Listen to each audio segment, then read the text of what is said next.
नमस्कार, स्वागत है। चर्चा कर रहे थे हम cell cycle and cell division. तो लास्ट क्लास में हमने डिस्कशन खत्म कर दिया था सेल बायोलॉजी की, यानी सेल जो टॉपिक है उसकी, the fundamental unit of life. और ये एक नया टॉपिक की हम शुभारंभ करने वाले। इस टॉपिक का नाम है cell cycle and cell division. This topic is primarily of class standard 11th, but in the Infi batches will study this. Okay, so very first thing that we need to understand, सबसे प्रथम चीज हमें वो समझने वाली ये है कि इस प्रोसेस में हम सेल के साइकिल और सेल के डिवीजन के प्रोसेस दोनों को स्टडी करेंगे। तो सेल साइकिल क्या है और सेल डिवीजन क्या है, ठीक है। पहले ये देख लेते हैं सेल साइकिल क्या है। आमतौर पे सेल के जीवन में जितने भी लाइफ स्पैन में जो भी स्टेजेस हो रहे हैं उनको हम सेल साइकिल, वो पूरा का पूरा, क्योंकि एक साइक्लिक मैनर में होता है तो हम कहते हैं that is cell cycle. Let's say this is a cell, this cell grows and after the process of growth the cell divides। ठीक है, ये एक सेल था, वही सेल क्या किया, ग्रो किया और फिर डिवाइड किया। तो इस पूरे प्रोसेस को हम कहेंगे सेल साइकिल। और इस सेल साइकिल के अंदर में ही एक स्टेज है, इसके अंदर दो स्टेजेस हो गई। एक तो यहाँ ग्रोथ हो रही है और फिर यहाँ पे क्या हो रही है, सेल डिवीजन हो रही है। तो इसका मतलब है कि सेल साइकिल के अंदर का ही एक फेज है सेल डिवीजन। कोशिका का विभाजन का जो प्रक्रिया है, process of cell division, is one of the most essential process of all time and it is one of the most complicated one also. बहुत वर्ष लग गए इस चीज को समझने में। तो सबसे पहला चीज हमें जो समझना है वो ये कि सेल डिवीजन क्या है। What is cell division? The process by which when a cell divides to form daughter cells, that process is called as cell division. एक प्रक्रिया जिसके द्वारा सेल जब विभाजन करता है, एक सेल टूटकर दो नए सेल्स का या चार नए सेल्स का फॉर्मेशन करता है, उस प्रोसेस को हम कहते हैं सेल डिवीजन। अब ये प्रोसेस को करने के बहुत सारे मार्ग और बहुत सारे तरीके हो सकते हैं। There are multiple ways to carry out this process. आमतौर पर सेल डिवीजन के प्रोसेस को कंप्लीट करने के लिए या कैरी आउट करने के लिए there are three most important pathways.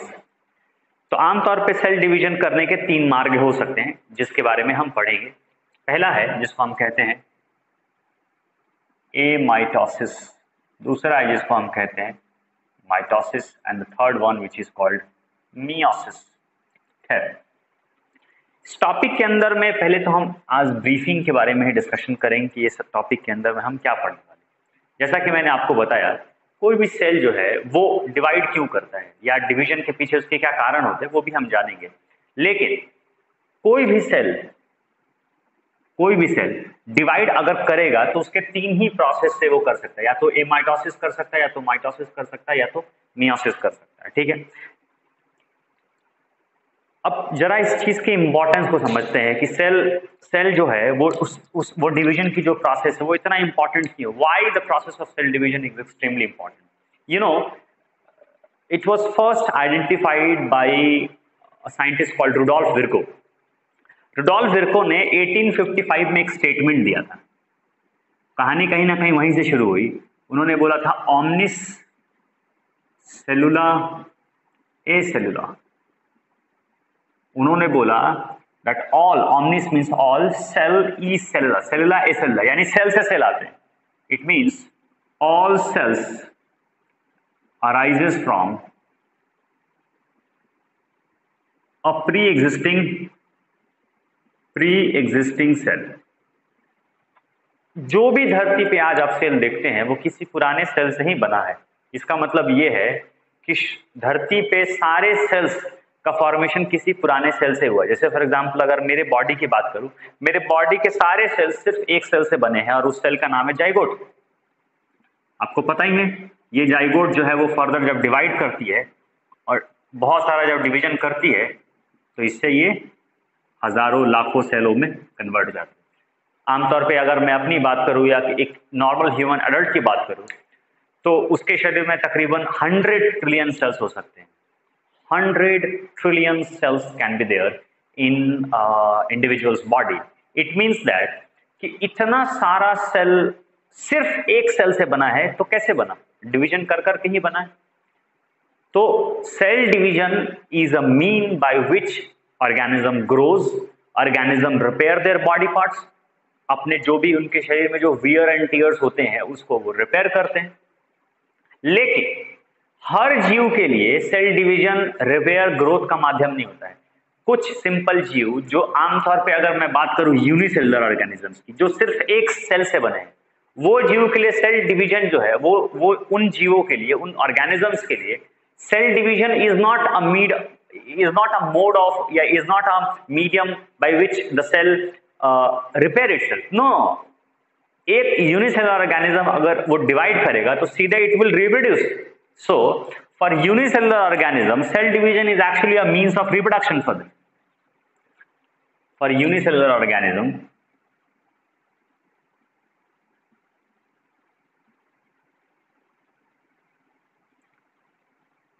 ऐसे बात करते हैं, धरती पे अगर हम यूनिसेलुलर ऑर्गेनिजम्स की बात करूं तो सेल डिवीजन उनके लिए, cell division is a means of reproduction. अब बताइए ना, अगर एक सिंपल सी बात, अगर ये एक सेल है, अब ये सेल अगर डिवाइड, ये एक मान लो यूनिसेलुलर एल्गी है या फिर कोई एक बैक्टीरिया है या फिर कोई पीपीएलओ है, कोई भी चीज, कोई भी ऑर्गेनिज्म हो, अगर ये एक सिंगल सेल ऑर्गेनिज्म है और सिंगल सेल ऑर्गेनिज्म अगर डिवाइड करेगा तो इसका मतलब है कि it will form into two new individual cells. तो फिर ये दो इंडिविजुअल्स में कन्वर्ट हो जाएगा, इसका मतलब it is a means of reproduction for them. लेकिन वहीं अगर मैं मल्टी सेलुलर ऑर्गेनिजम्स की बात करूं, मल्टी सेलुलर ऑर्गेनिजम्स की, तो in multi cellular organism cell division is not just a means of reproduction. Cell division खाली रिप्रोडक्शन के लिए नहीं होता है, cell division happens for growth, it happens for repair, जो नॉर्मल वियर एंड टियर है ना, एंड रिप्रोडक्शन। रिप्रोडक्शन के लिए तो है ही है, लेकिन वो ग्रोथ और रिपेयर भी करता है। जैसा कि मैंने अभी आपको बताया, हम एक शुरुआत करते हैं अपनी लाइफ एक सिंगल सेल ऑर्गेनिज्म से, हम भी अपनी शुरुआत जो है वो सिंगल सेल से ही करते हैं, उसका नाम है जाइगोट। और आज हमारे शरीर में अगर हम अपनी शरीर की बात करें तो हमारे शरीर में तकरीबन 100 ट्रिलियन सेल्स हैं, ट्रिलियन सेल्स हैं। तो एक सेल से सफर होके तय हमने पहुंचा 100 ट्रिलियन सेल्स तक। ये सफर करने के लिए क्या हुआ होगा? सेल डिवीजन ही हुआ होगा ना। सेल डिवीजन होके तभी तो एक सेल से 100 ट्रिलियन सेल्स बना। वहीं अगर मैं बात करूं, ये तो हो गई ग्रोथ की, वहीं अगर मैं बात करूं रिपेयर की, हमारे बॉडी में रोज हजारों लाखों नए सेल्स बनते रहते हैं जो पुराने, जैसे फॉर एग्जांपल अगर मैं ब्लड सेल्स की बात करूं तो रोज बहुत सारे डब्ल्यूबीसी और आरबीसी जो है वो डिस्ट्रॉय होते होंगे और वहां उसकी जगह पे नए आरबीसी बनते हैं। आपने पढ़ा होगा कि RBCs have a 120 days life span, fix life span होता है 120 दिन के आसपास का। तो हर आरबीसी 120 दिन अपना 120 दिन कंप्लीट करने के बाद वो फिर स्प्लीन में जाकर डिस्ट्रॉय जाता है, स्प्लीन में जाकर वो डिस्ट्रॉय जाता है, जो कि ग्रेवयार्ड भी कहा जाता है। तो उसकी जगह पे नया आरबीसी बनाना भी तो होगा, तो फिर वो रेड बोन मैरो से आरबीसी यानी इरिथ्रोसाइट्स का फॉर्मेशन हो जाएगा। इसका मतलब है कि इरिथ्रोसाइट्स डिवाइड करके, इरिथ्रोसाइट्स बनने के लिए जो सेल डिवीजन प्रोसेस हो रहा है वो एक प्रोसेस है जो नॉर्मल हमारे शरीर में वियर एंड टियर हो रहे हैं, जो नॉर्मल हमारे शरीर में वियर एंड टियर हो रहे हैं उसको रिपेयर करने का, ठीक है। और अगर मैं बात करूं हमारे स्किन की, हमारे शरीर में हमारे स्किन सेल जो है वो one of the most important part है, जो कि क्योंकि वो डिवाइड करता है, ठीक है। बहुत बार स्किन को हम लोग बहुत ज्यादा लाइटली लेते हैं, जो कि लेना नहीं चाहिए। देखिए स्किन जो है और ब्रेन जो है, it is all derived from the same, it is derived from the same ectodermal origin. Brain cells and skin is also, this is one part actually. Sometime, although now the scientists are believing that the skin and brain is all same. Everything you touch, this all perception that goes in the brain, that is because of the skin, right? जो sensation को feel करता है. तो it is one of the most important and essential part of our body, skin by the way. इसके अंदर में बहुत ज्यादा अमाउंट में वियर एंड टेयर्स होते हैं क्योंकि ये एक्सपोज है एनवायरनमेंट से, एक्सटर्नल एनवायरनमेंट से। Because it is expose to external environment और इंटरनल एनवायरनमेंट, इसमें निरंतर जो है सेल मरते रहते हैं और इसकी जगह पे नए सेल्स के रिप्लेसमेंट बनते रहते हैं, और ये बनने के लिए वही सेल डिवीजन के प्रोसेस को हम यूज करेंगे। खैर, उसके अलावा अगर हम बात करें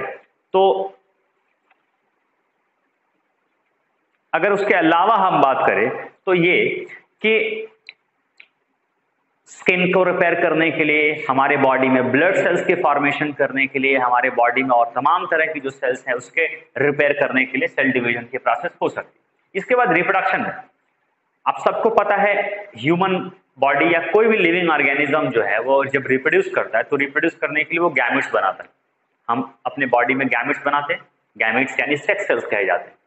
तो मेल बॉडी से एक सेल बनता है जिसका नाम है स्पर्म, वहीं फीमेल बॉडी से एक सेल बनता है जिसका नाम है ओवम। वो स्पर्म और ओवम जाके फिर फ्यूज कर जाते हैं और उससे क्या बनता है, जाइगोट बनता है। तो स्पर्म और ओवम बनाने के लिए भी सेल डिवीजन ही यूज होता है, ठीक है। So this is how and this is why cell division is extremely important process. Without cell division life cannot exist. आज धरती पे जितना भी लिविंग ऑर्गेनिजम्स आप देख रहे हैं वो इसीलिए है क्योंकि उनमें सेल डिवीजन हुई है। हम सबकी एक फिक्स लाइफ स्पैन है ना भाई, we all like humans have 80-85 years of life span हैं, turtle have more than 100 years of life span, elephant has 80 years of life span. हर ऑर्गेनिजम्स की एक फिक्स लाइफ स्पैन होती है, और अगर उतने टाइम में वो रिप्रोड्यूस नहीं किया तो फिर क्या होगा, फिर वो मर जाएगा। तो इसलिए हर ऑर्गेनिज्म जो है वो रिप्रोडक्शन को बहुत ही ज़्यादा सीरियसली लेता है और हर ऑर्गेनिज्म रिप्रोड्यूस करता है ताकि वो मरने से पहले अपने जैसे ऑफस्प्रिंग्स को प्रोड्यूस करके चला जाए इस प्लैनेट के ऊपर। तो अपने जैसे ऑफस्प्रिंग को प्रोड्यूस करने के लिए भी सेल डिवीजन ही यूज किया जा रहा है। इसका मतलब ये है कि यहाँ पे एक स्टेटमेंट हम लिख सकते हैं, सेल डिवीजन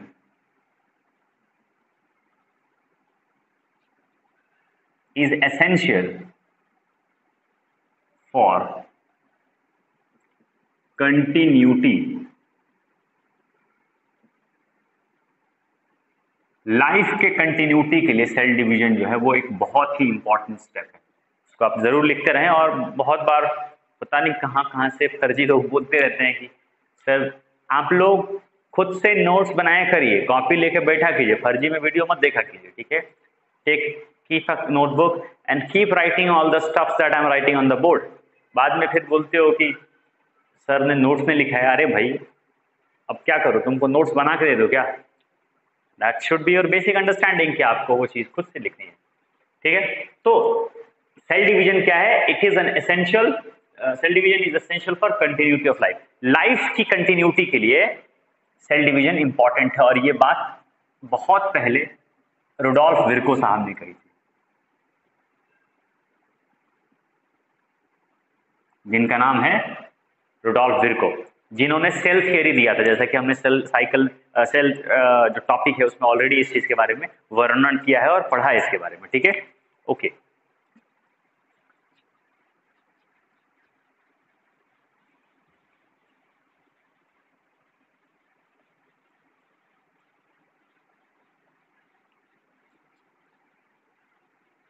तो जैसा कि हम चर्चा कर रहे थे अभी सेल साइकिल और सेल डिवीजन के बारे में, मैंने बताया कि पूरा का पूरा जो कोई भी लिविंग ऑर्गेनिज्म है या कोई भी जो सेल है उसको डिवाइड करने के 3 ही प्रोसेस हो सकते हैं, वो है एमाइटोसिस, माइटोसिस और मियोसिस। थोड़ा एक ब्रीफ में हम लोग देख लेते हैं और समझ लेते हैं कि पहले ये क्या है, फिर बाद में हम सेल साइकिल के हर एक डिफरेंट स्टेजेस के बारे में भी जानेंगे, ठीक है। तो सबसे पहले है एमाइटोसिस।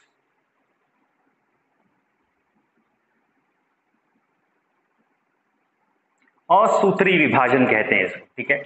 एमाइटोसिस के बारे में सबसे पहले एक साइंटिस्ट जिनका नाम था रिमार्क, उन्होंने 1841 में इसके बारे में वर्णन किया था, ठीक है। तो रिमार्क साहब ने ये एमाइटोसिस के बारे में स्टडी किया। एमाइटोसिस बेसिकली है क्या, amitosis is a type of cell division in which you see there is no formation of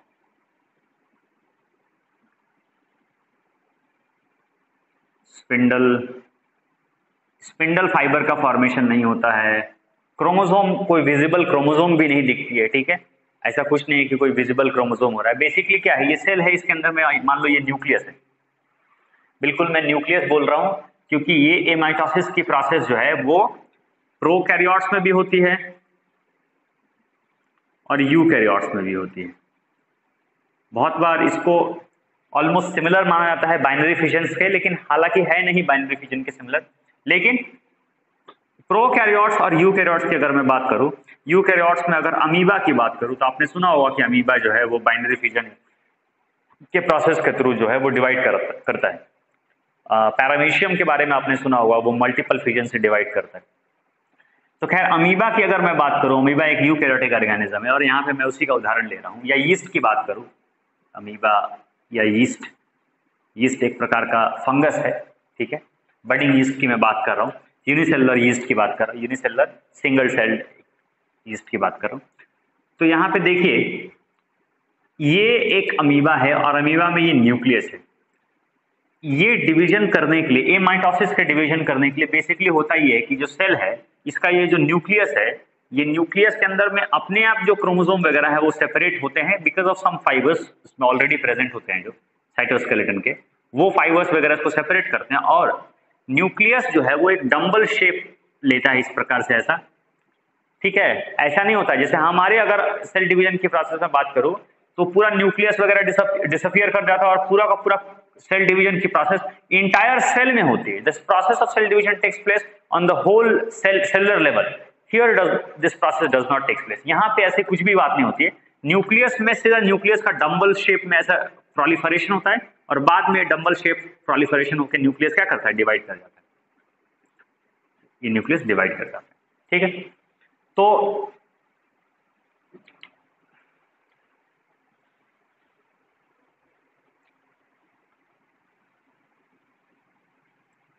division takes place by dumbbell formation,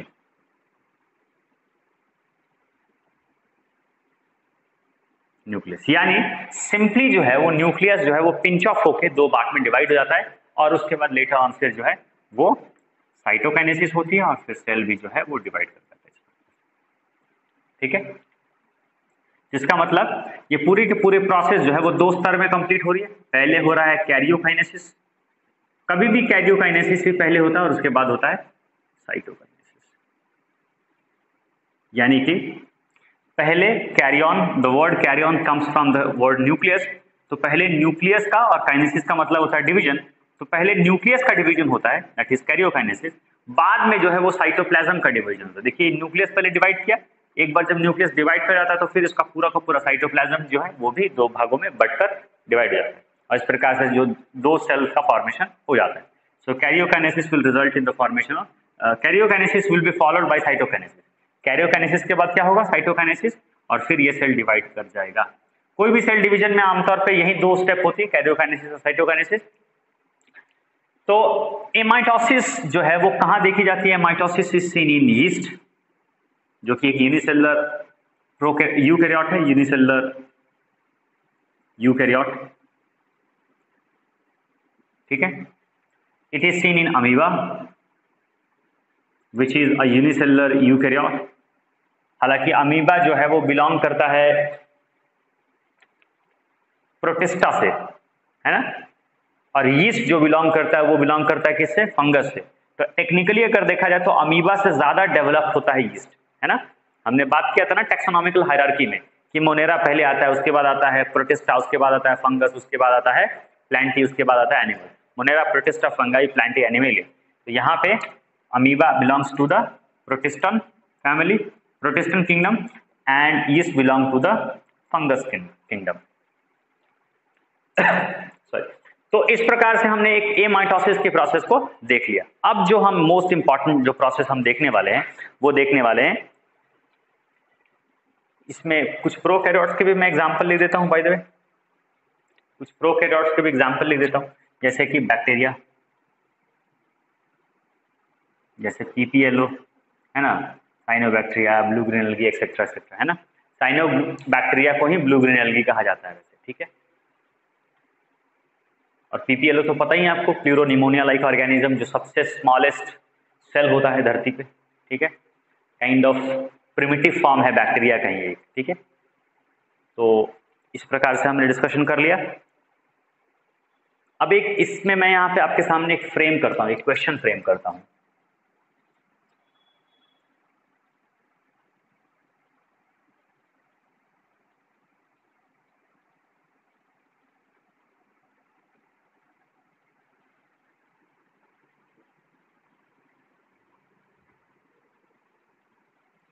क्या ह्यूमन बॉडी के अंदर में माइटोसिस की प्रोसेस होगी? शायद हम सब ये कहेंगे कि नहीं होगी, लेकिन ये बात गलत है। ह्यूमन बॉडी में भी, ह्यूमन बॉडी के ह्यूमन सेल में भी ये माइटोसिस की प्रोसेस होती है। और ह्यूमन ही नहीं, प्लांट, जो भी ऑर्गेनिजम्स है, हर लिविंग ऑर्गेनिजम्स में कहीं ना कहीं ये माइटोसिस भी होती है। बहुत बड़ा स्टेटमेंट है वैसे तो, लेकिन बहुत ही सिंपल भी है। आमतौर पे ये माइटोसिस जो है वो तो देखी जाती है अब रिसेंट रिसर्चेस, और बहुत अभी भी एनॉर्मलिटी है ये माइटोसिस को लेके, हालांकि रिसर्च हो रही है, लेकिन जब हमारा ग्रोथ हो रहा होता है एम्ब्रायनिक स्टेज में, उस समय जो कुछ सेल्स हैं वो एमाइटोसिस करते हैं। लेकिन एक नॉर्मल मैं आपके सामने उदाहरण लेता हूं, जितने भी सेल्स हैं यूकैरियोट्स के, उनके जो माइटोकॉन्ड्रिया और क्लोरोप्लास्ट है, जैसा कि मैंने आपको पहले ही बताया था कि माइटोकॉन्ड्रिया और क्लोरोप्लास्ट जो है वो सेमी ऑटोनॉमस सेल ऑर्गेनेल है। वो बाहर से एक बैक्टीरिया थे, काइंड ऑफ मोनेरन थे, जो आके एस्टैब्लिश हो गए थे हमारे सेल में थ्रू अ प्रोसेस ऑफ एंडोसिम्बायोसिस। ये बात मैंने बताई थी आपको जब मैं सेमी ऑटोनॉमस सेल ऑर्गेनेल के बारे में बता रहा था सेल बायोलॉजी में। अगर वो नहीं देखा वीडियो तो आप जाके देखिए। तो आपको पता है कि माइटोकॉन्ड्रिया और क्लोरोप्लास्ट जो है दोनों बाइनरी फ्यूजन से डिवाइड करता है, ये भी बात मैंने आपको बताई है, इसलिए यहां पे मैं लिख देता हूं, इन माइटोकॉन्ड्रिया एंड क्लोरोप्लास्ट, या प्लास्टिड है ना। माइटोकॉन्ड्रिया और क्लोरोप्लास्ट जो डिवीजन करता है एक यूकैरियोटिक ऑर्गेनिजम्स के सेल के अंदर में ही अगर देखें तो, ठीक है, विजिबल है। अगर यूकैरियोटिक सेल की ही देखें तो उसमें सेल के अंदर में माइटोकॉन्ड्रिया डिवाइड करता है, और वो डिवाइड करने के लिए बाइनरी फ्यूजन का उपयोग करता है। तो हम कह सकते हैं कि that is a form of amitosis, ठीक है। तो इस प्रकार से हमने एमाइटोसिस की एक ब्रीफ डिस्क्रिप्शन देख ली। अब आगे बात करते हैं, थोड़ा बहुत हम देखेंगे पहले माइटोसिस के बारे में, और फिर देखेंगे मियोसिस के बारे में।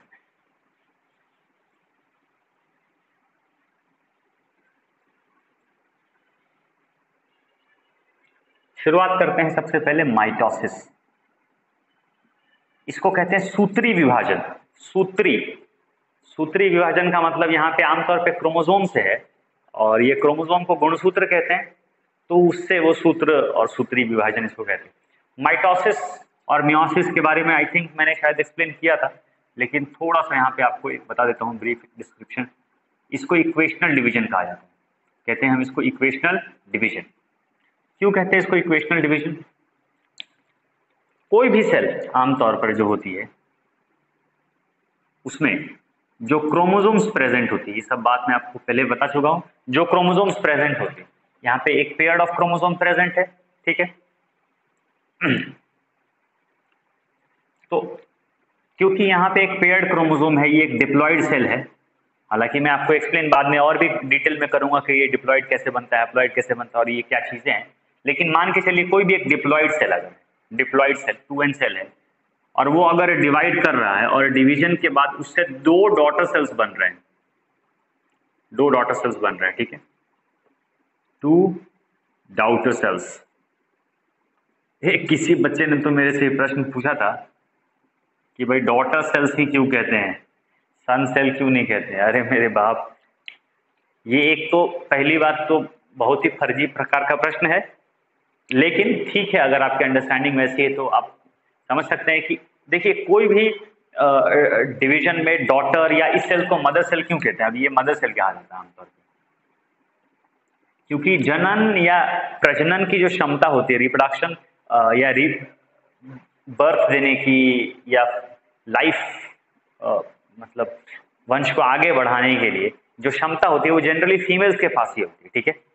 तो इसलिए वहां से वो संदर्भ के उस रिलेशन से ही ये बात मैंने एक्सप्लेन तो की थी वैसे, उसी संदर्भ से हम इसको मदर सेल या इन दोनों को हम डॉटर सेल्स कहते हैं। ठीक है, चलिए अब देखते हैं यहाँ पे कि ये जो दो डॉटर सेल्स बने, अगर ये दोनों डॉटर सेल्स के अंदर में भी क्रोमोसोम की संख्या सेम है, मान लीजिए ये कोई सेल है जिसके अंदर में क्रोमोसोम 46 है, आमतौर पे हमारे बॉडी के जो सारे क्रोमोसोम होते हैं उनमें सारे सेल होते हैं उनमें 46 क्रोमोसोम होते हैं, तो इन सेल्स के अंदर में 46 है, तो उससे जो डिवीजन करने के बाद जो दो डॉटर सेल्स बनेंगे और उन दोनों के अंदर में क्रोमोसोम की संख्या अगर उतनी ही है जितनी पेरेंट सेल यानी मदर सेल के अंदर है, डॉटर सेल्स के अंदर में क्रोमोसोम की संख्या अगर वही हो जो मदर सेल के अंदर में हो, तो ऐसे विभाजन की प्रक्रिया को कहते हैं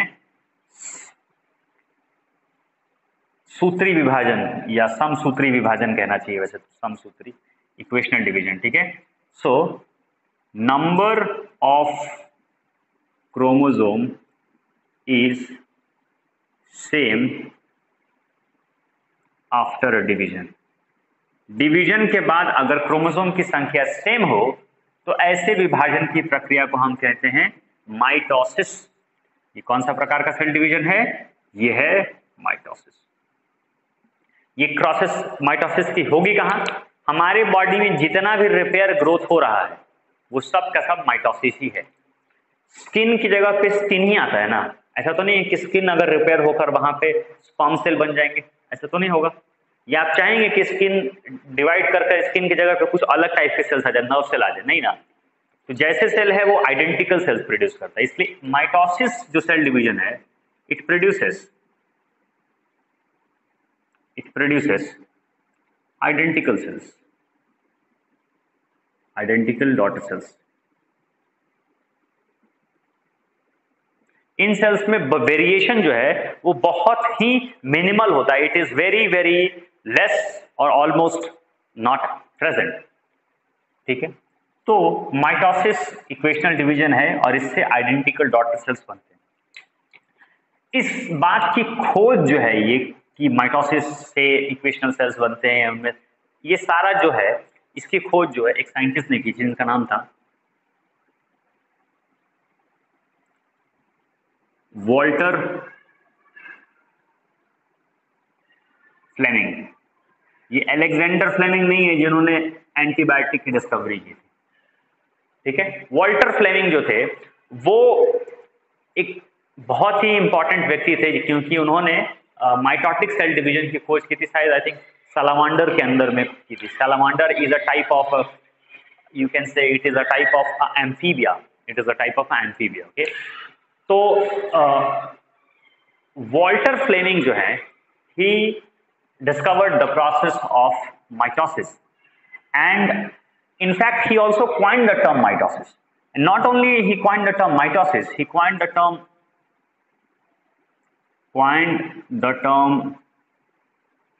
mitosis as well as chromatin।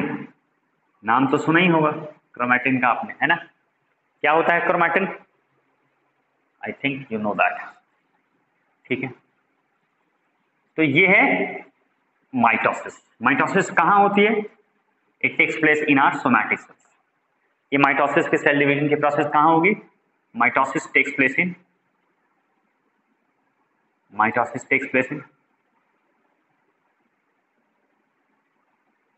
In somatic cell for repairing old tissue etcetera, है ना? हमारे पुराने जो वेयर एंड टेयर वाले जो बॉडी पार्ट्स है उसको रिपेयर करके वहीं पे वैसा ही सेल बनाता है माइटोसिस। ठीक है, अब इसके बाद थोड़ा सा हम इसके बाद डिस्कस कर लेंगे मियोसिस के बारे में और फिर हम एक एक करके पूरे सेल साइकिल के प्रोसेस को देखेंगे। ठीक है, तो आते हैं मियोसिस के प्रोसेस के ऊपर।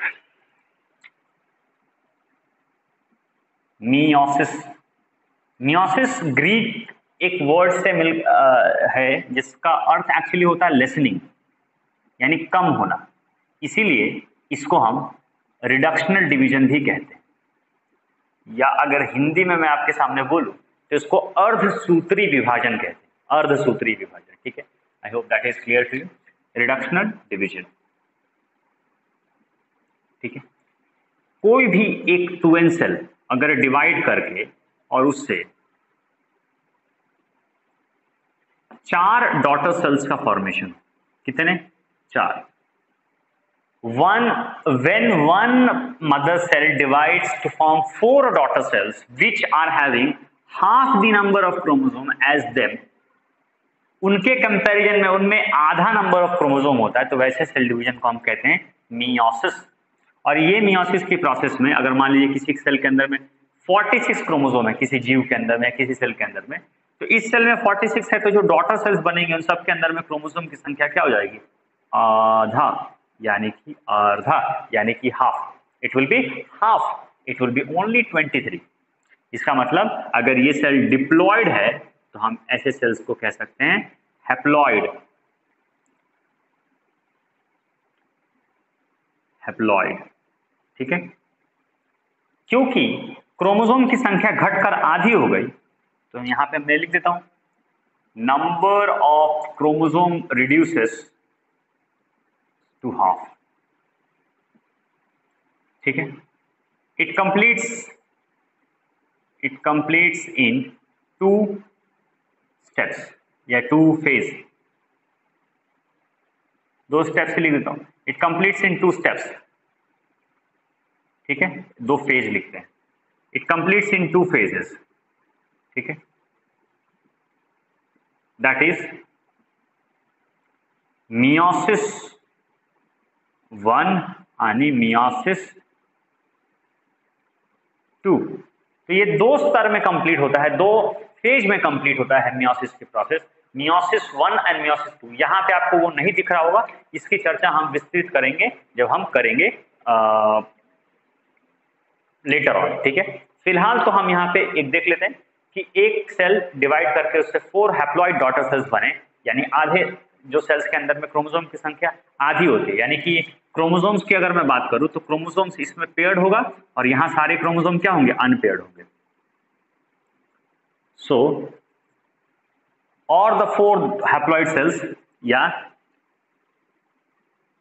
अनपेयर्ड क्रोमोसोम वाले सेल्स जो हैं उनको हम हैप्लॉइड सेल कहते हैं, तो वो सेल होगा. अब जरा सोचिए कहां पर ये सेल डिवीजन यूज होगा जहां पे क्रोमोसोम की संख्या घटानी है. हम स्किन में तो यूज नहीं कर सकते, हम ब्रेन में तो यूज नहीं कर सकते, मसल में तो यूज नहीं कर सकते, फाइब्रोब्लास्ट सेल्स में यूज नहीं कर सकते, बहुत जगहों पे ब्लड सेल्स में यूज नहीं कर सकते. आप चाहेंगे कि यहाँ पे ये सेल जो है वो डिवाइड करके उससे ऐसा सेल बने जिसमें सिर्फ आधा ही नंबर ऑफ क्रोमोसोम? बिल्कुल भी नहीं चाहेंगे. आमतौर पे ये प्रोसेस जो होती है ये सेल डिवीजन की, और थोड़ी सी इससे पहले मैं आपको एक बात बता दूं, हमारे बॉडी में क्रोमोसोम्स क्या होते हैं? पेयर्स में प्रेजेंट होते हैं. क्या होते हैं? पेयर्स में. और पेयर्स में क्रोमोसोम के ऊपर जो जीन्स होते हैं लोकेटेड होते हैं यहाँ पे. The genes are located over here. ऐसे क्रोमोसोम्स में जीन्स लोकेटेड होते हैं. और अगर मैं अपने बॉडी में 46 क्रोमोसोम मिला दूं तो सबके 46 क्रोमोसोम के अंदर में जितने जीन्स है उसकी संख्या हमारे बॉडी में, ह्यूमन बॉडी में अप्रॉक्सीमेटली 18,000 है. कितनी है? 18,000 jeans are present in each of our cell. And not just 18,000, her gene जो होता है वो बिल्कुल क्रोमोसोम की तरह पेयर में प्रेजेंट होता है. तो अगर ये जीन यहाँ पे प्रेजेंट है टी जीन, तो उसी का एक ऑल्टरनेट कॉपी यहाँ पे प्रेजेंट होगा. इसका मतलब है कि जीन जो है वो हमेशा पेयर्स में प्रेजेंट होते हैं. जीन हमेशा पेयर्स में प्रेजेंट होते हैं. किसमें प्रेजेंट होते हैं? पेयर्स में. इसका मतलब ये है कि जीन पेयर में प्रेजेंट है तो क्रोमोसोम के दोनों साइड में प्रेजेंट है. हालांकि यूज तो कोई हम एक ही करते हैं या दोनों भी कर सकते हैं, लेकिन मोस्टली आप इसको ऐसे समझिए कि जैसे आपके पास 2 जोड़ी चप्पल है. ठीक है, तो आप कभी भी at any given time you only use 1 जोड़ी ऑफ चप्पल. या मेरे पास ये एक शर्ट है, ठीक है, तो और मेरे पास, हालांकि यही टी शर्ट मैं हमेशा पहनता हूं क्योंकि यूनिफॉर्म है, लेकिन मेरे पास अगर ऐसे टी शर्ट्स की 2 कॉपी भी हो तो 2 कॉपीज हैं मेरे पास, लेकिन जब मुझे पहनना होगा, जब मुझे यूज करना होगा, तो मैं दोनों थोड़ी ना पहनूंगा, मैं कोई एक ही यूज करूंगा. इसलिए हमारे बॉडी में जीन्स जो है वो होते पेयर्स में है, लेकिन यूज उसमें से कोई एक ही होता है. अब उसमें से यूज कौन सा करेंगे? जैसे फॉर एग्जाम्पल अगर मेरे पास ये 2 टी शर्ट है, इसमें से मैं कौन सा टी शर्ट यूज करूंगा, ये डिपेंड करता है कि कौन सा टी शर्ट बेहतर है.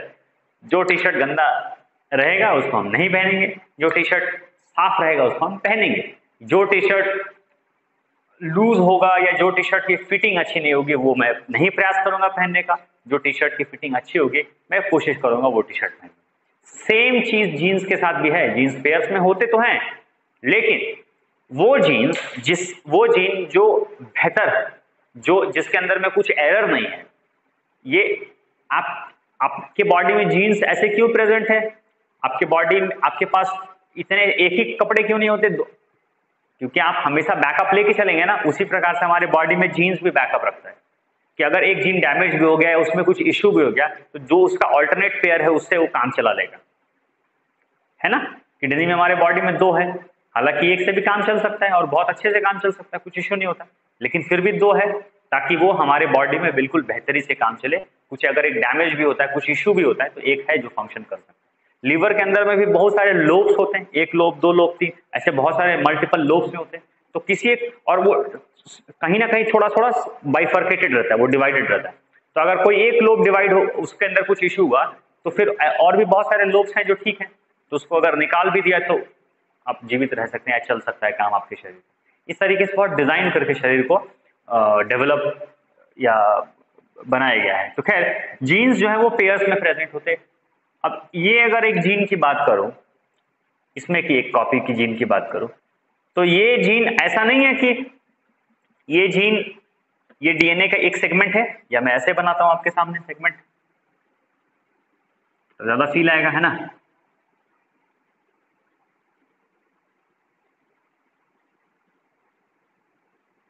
ये डीएनए का सेगमेंट है जिसको हम जीन कहते हैं।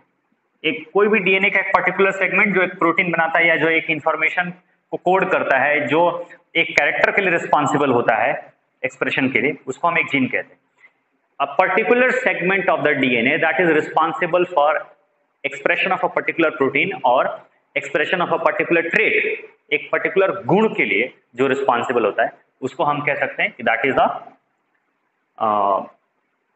A gene. ठीक है।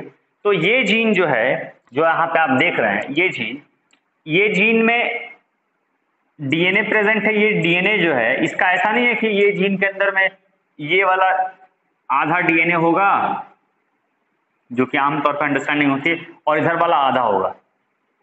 नहीं नहीं, ये कंप्लीट सेट ऑफ जीन्स होती है इधर भी, और कंप्लीट सेट ऑफ जीन्स होती है इधर भी। वैसी तो बात नहीं होगी अगर मैं बोल रहा हूँ कि मेरे पास 2 टी शर्ट है, तो एक टी शर्ट में इतना ही टी शर्ट मेरे पास है और दूसरे वाले में आधा है, ऐसा तो नहीं होगा, बिल्कुल नहीं होना चाहिए। ठीक है। तो मेरे पास 2 कंप्लीट सेट जब मैं बोल रहा हूं, इसका मतलब है कि ये एक प्रॉपर सेट है और ऐसा एक और सेट है, हालांकि है नहीं मेरे पास, फिर भी मैं बोल रहा हूं जस्ट समझाने के लिए आप।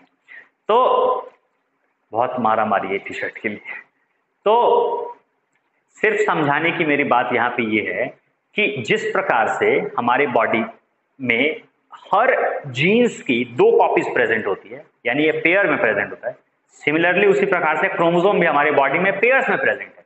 इसका मतलब अगर एक सेल के अंदर में, इस सेल के अंदर में भी मैं बात कर रहा हूं, तो इस सेल में भी 18,000 जीन्स प्रेजेंट हैं, इसमें भी 18,000 है, लेकिन 18,000 वो क्या है, पेयर्स में है बस। यानी कि अगर बोला जाए तो ऐसे 36,000 जीन्स हो गए, लेकिन 36,000 जीन्स वो काउंट नहीं करेंगे ना, क्योंकि एक ही जीन की 2 कॉपी है, तो इसलिए हम यहां भी बोलते हैं 18,000 जीन्स विल बी प्रेजेंट। तो ये प्रोसेस जो है क्रोमोसोम में अंदर में रिडक्शन की जो प्रोसेस है, वो क्यों होती है और क्या कारण है इसके होने का और कहां होती है, ये देखना बहुत ही इंपॉर्टेंट है। जरा देखते हैं और समझते हैं इस प्रोसेस।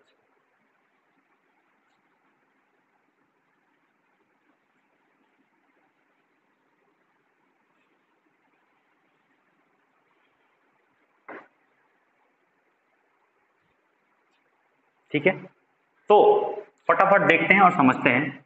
मान लीजिए ये एक कोई पेरेंट है, ठीक है। कोई भी ऑर्गेनिज्म जो है, हम लोग 2n होते हैं, diploid organisms, we all are diploid organisms.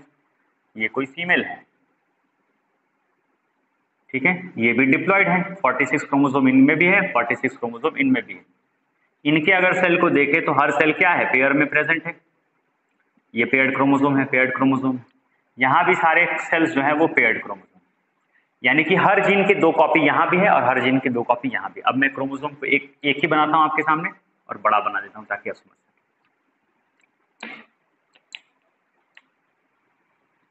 बिल्कुल इस तरीके से, ठीक है।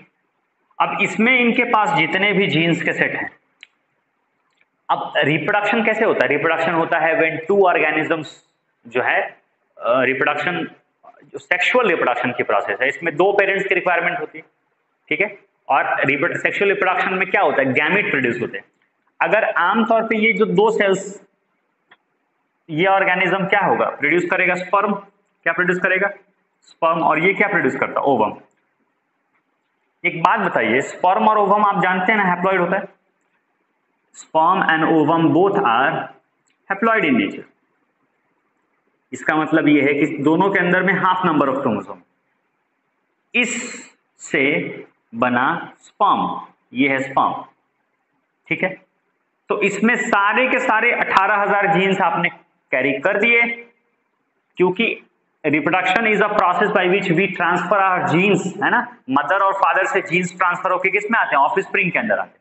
यानी कि आपके बॉडी में जितने भी क्रोमोसोम्स हैं उसमें से आधे क्रोमोसोम जो है, ये देखिए बिल्कुल इस तरीके से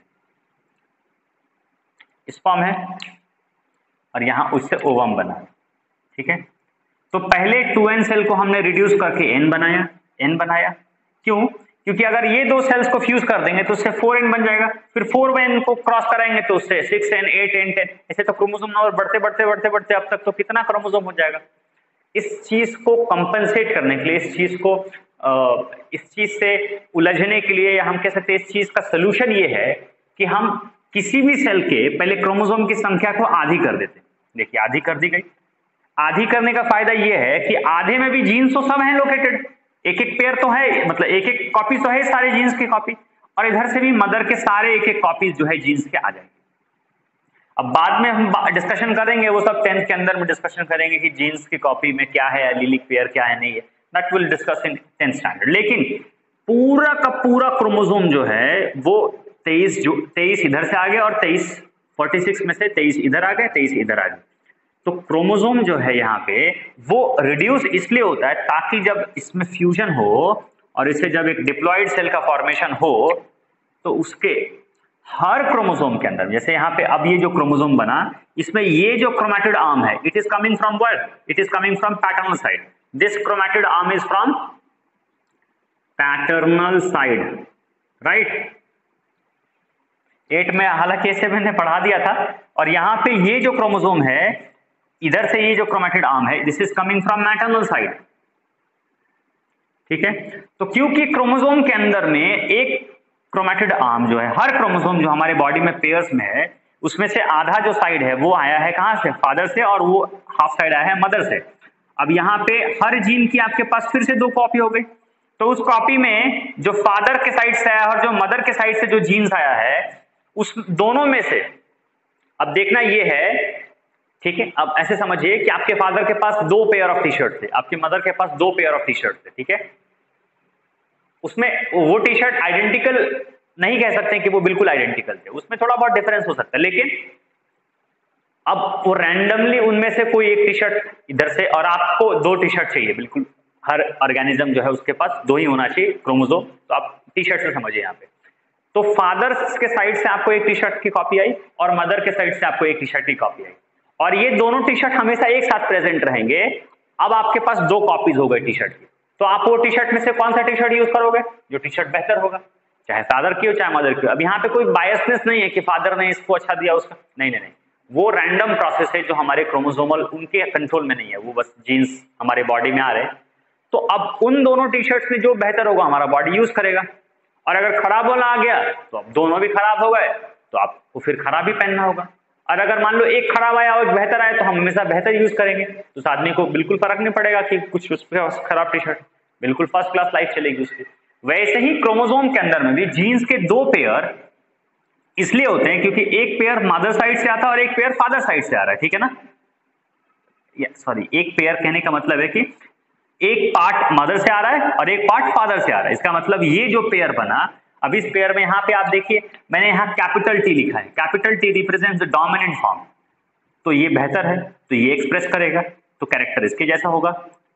ये एक्सप्रेस करता तो कैरेक्टर इसके जैसा होता। कभी कभी दोनों भी एक्सप्रेस कर जाते तो कैरेक्टर दोनों का मिश्रित होकर बनता है कुछ, ठीक है। तो ये सब संभव है। ऐसे क्रोमोसोम को हम होमोलोगस क्रोमोसोम कहते हैं। क्या कहते हैं? Homologous chromosome. The chromosome that contains one chromatid arm and the chromosome that contains one paternal and one maternal chromatid arm is called as homologous chromosome. तो इस प्रकार से हमने मियोसिस को इसलिए यहां पे समझा क्योंकि मियोसिस ही वो सेल डिवीजन की प्रोसेस है जिसके थ्रू क्रोमोसोम की संख्या रिड्यूस होकर हाफ होती है। अब यहाँ पे अगर हाफ नहीं होता तो दो दो मिलके यहाँ पे 4 बन जाते हैं और 4 4 मिलके 8, 8 से 16 ऐसे क्रोमोसोम की संख्या करोड़ों हो जाती है अभी तक। ये नहीं हो तो इस का सलूशन ये है कि आप क्रोमोसोम की संख्या को पहले आधा कर लीजिए, और इसीलिए यहां पे हम यूज करते हैं मियोसिस।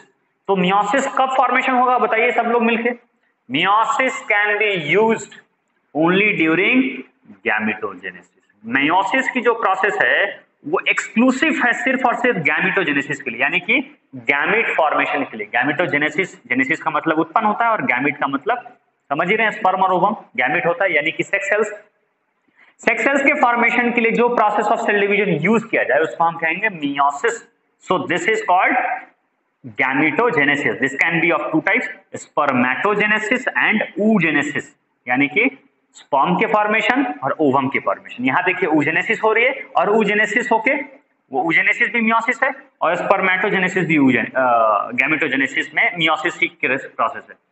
तो मियोसिस होता क्यों है? Meiosis takes place for reducing the number of chromosomes so that in the parent cell or so that when the zygote is formed the number of chromosome does not increases, है ना।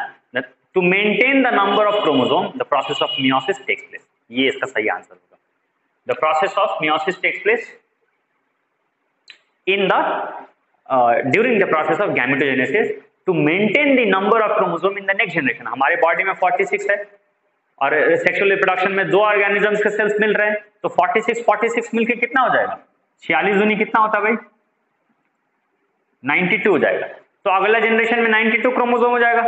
ये ना हो इसलिए क्या होता है, 46 वाला हाफ करके 23 किया, फिर 46 वाला हाफ करके 23 किया, मदर और फादर साइड के फिर मिल गए और फिर क्रोमोसोम की संख्या उतनी ही रही जितनी पेरेंट सेल्स की है ना। तो दिस इज कॉल्ड मियोसिस। अगले टॉपिक के अंदर में हम अब चर्चा करेंगे सेल साइकिल के डिफरेंट फेजेस को। ठीक है, जुड़े रहें।